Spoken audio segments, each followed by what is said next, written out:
on one of his key campaign promises, President Trump announcing the U.S. withdrawal from the Paris Climate Agreement just moments ago. Take a listen. As president, I can put no other consideration before the well-being of American citizens.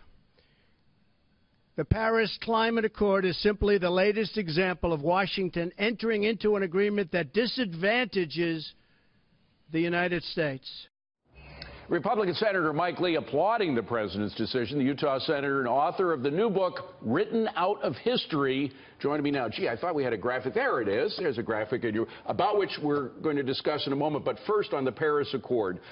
We saw the market go to a new high right on the edge of the president's announcement, right after he announced it. I think there's a connection, don't you? Yes. Brilliant move on the policy and on the messaging. Pittsburgh before Paris.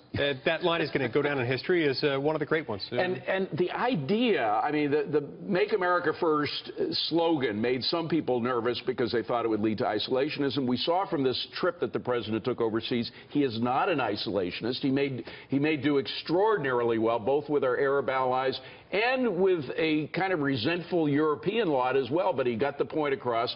So there is a way where you can put America above at least the European bureaucrats and not be an isolationist. At a minimum, we need to first do no harm to our own people. He wants to make sure that we're not harming our own interests, even as we pursue some lofty international goal that might harm our own people. Let me just ask about taxes very quickly, because he did speak about taxes, and of course I spoke to Treasury Secretary Mnuchin about it.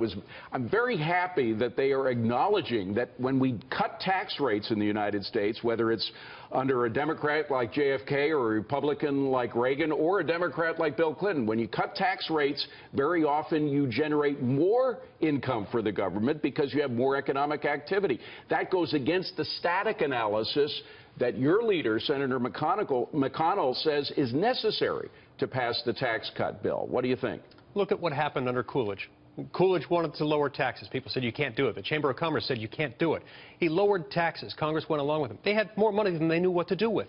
The money poured in. So why does Senator McConnell insist on having a static analysis that doesn't take that growth into account? I have a personal policy of never speaking for a colleague. I'm going to have to let each of my colleagues, including Senator McConnell, speak for themselves. What I will say is I think we've got to take into account the static ramifications. We know that tax code changes, especially tax code simplification and rate reduction, has a dynamic effect, a positive dynamic effect, one that we need to measure. And Secretary Mnuchin appears to be going by the dynamic analysis, not the static analysis. Are you okay with that? Yes, absolutely. Now, that doesn't mean we're free to just assume a can opener, assume everything under the planet is going to happen. Right. But it does mean that needs to be taken into account. You are a Judiciary Committee member, and of course there is the whole question about the subpoenas that are going out with regard to the Russian investigation writ large.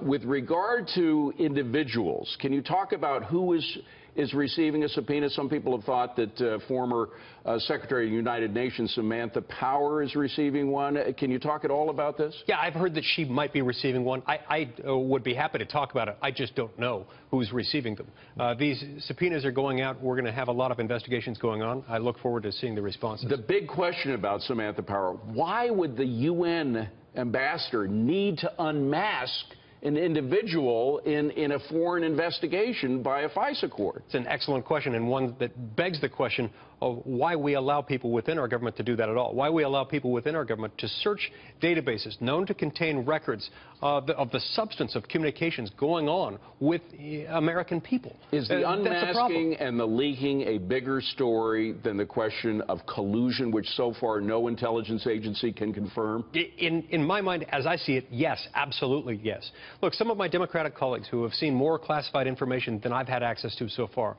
have looked at this and said they've seen no evidence of collusion so far. By contrast, we see all kinds of evidence with regard to the fact that unmasking might have occurred. We also know human nature is such that things like this are going to happen unless we have procedures in place to protect against it. Nobody was better at describing human nature and coming up with a system to incorporate human nature than our founding fathers. Indeed. That's what your book is about. Do you think that we have strayed too far from their original intent about the role of government in our lives? Without question, we have. That's why I wrote my book, Written Out of History. It tells the stories of 8 forgotten founders, founders whose stories are inconsistent with our modern historical narrative. Our modern narrative that says, hey, let's trust the federal government to do all kinds of things, to be our health care provider of last resort, and to intrude into every aspect of human existence. The founding generation had a whole lot to say about that, including some people who were neither white nor male, including some people whose stories don't fit within our modern historical narrative of what the federal government was supposed to be. Senator Mike Lee, who may give up the political life or the historian's life. It's a nice life, the historian's life. I'm an amateur. I'm a student of history rather than a scholar. Well, a lot of people start out as amateurs in history and become experts. Thank you very much for being here. Historic day today. Indeed. All right.